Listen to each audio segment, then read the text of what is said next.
Kondisi kita sekarang, teman-teman rahmati Allah, gitu kan.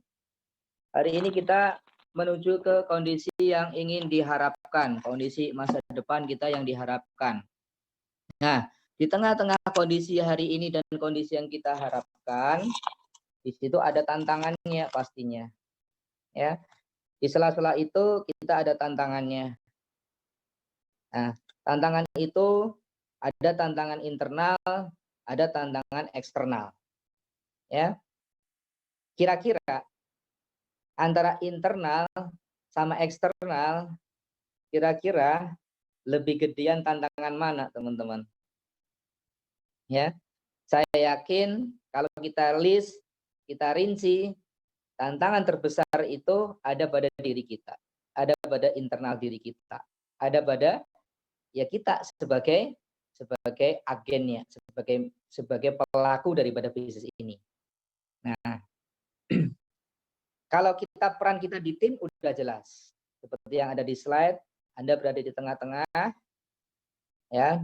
Bersama Anda ada mitra Anda, ada mentor Anda, samping kanan kiri ada rekan kita, rekan mitra, rekan agen, dan di sekelilingnya itu ada entitas HNI, manajemen, logistik, dan semua itu saling berhubungan, saling mempengaruhi. Hari ini ada Pak Budi, ada Mas Indra yang kemudian mengelola Zoom dengan sangat profesional.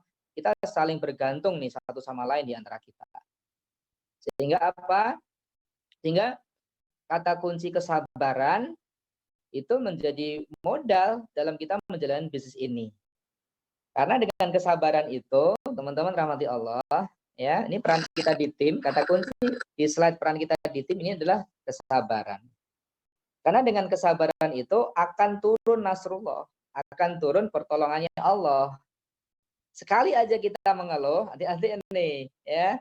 Sekali aja kita kemudian tidak bersyukur, kufur sama nikmatnya Allah, maka Allah akan menjauh dari kita, menjauh daripada tim kita. Sekali kita kemudian ada konflik nih di tim gitu kan, ada konflik gitu, ya disitulah kemudian Allah tidak akan ikut serta, tangan-tangan Allah tidak akan ikut serta. Bahkan sudah diingetin berkali-kali, la tadkhab walakal jannah. Jangan marah, bagimu surga. Itu bahasan di tim apa begitu? Ada sebagai leader ketika tidak mampu mengelola emosinya, sehingga tim akan bongkar pasang terus. Tim akan bubar di tengah jalan. Begitu. Karena apa? Karena emosi kita, karena kemarahan kita. Jadinya, apa yang harus kita lakukan? Ya, yang kita lakukan menurut pengalaman saya sih memberi maaf gitu. Atau memaafkan kekhilafan daripada mitra kita mungkin. Atau memaafkan ya saling memaafkan gitu di antara kita, saling memaafkan. Karena dengan adanya saling memaafkan, kitanya nggak marah, maka disitulah turunnya rahmatnya Allah SWT dan berkahnya Allah SWT. Kalau berkah, rahmatan lil alamin. Insya Allah semua dapat berkahnya. Ya, banyak orang yang berbisnis di luar sana yang tidak ada hubungannya sama sekali dengan halal haram, tidak ada hubungannya dengan dakwah, dia dapat berkah. Berkah pandemi, gitu kan, berkah hari raya Idul Fitri, berkah Idul Adha, nah, dia semua dapat tuh.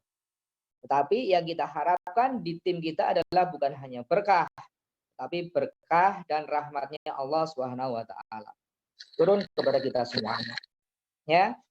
Dan berkah dan rahmat itu turun karena apa? Ya karena hati kita saling memaafkan. Kalau ada ghil, ada sak, wasangka, ada prasangka di antara tim, maka di situ tidak akan turun berkah dan rahmatnya Allah Subhanahu wa taala. Naudzubillah min dzalik. Ya insyaallah semoga kita dijaga oleh Allah Subhanahu wa taala. Terkait permasalahan dalam sebuah tim pasti ada. Tapi antara kita manusia di tengahnya ada tabir berupa permasalahan, di balik tabir ada solusi, maka tabir itu adalah masalah sintetis yang kadang dibuat jadi problem. Tapi insya Allah kita akan dapatkan solusi. Tabir-tabir itu akan dibuka oleh Allah SWT. Yakin deh, ya. Nah, untuk itu kita bersama tim itu selain meluruskan niat kita juga membersihkan obstacle-obstacle atau hambatan-hambatan yang menyebabkan adanya tabir itu antara kita ya kan dengan solusi. Tabirnya ini harus diselesaikan.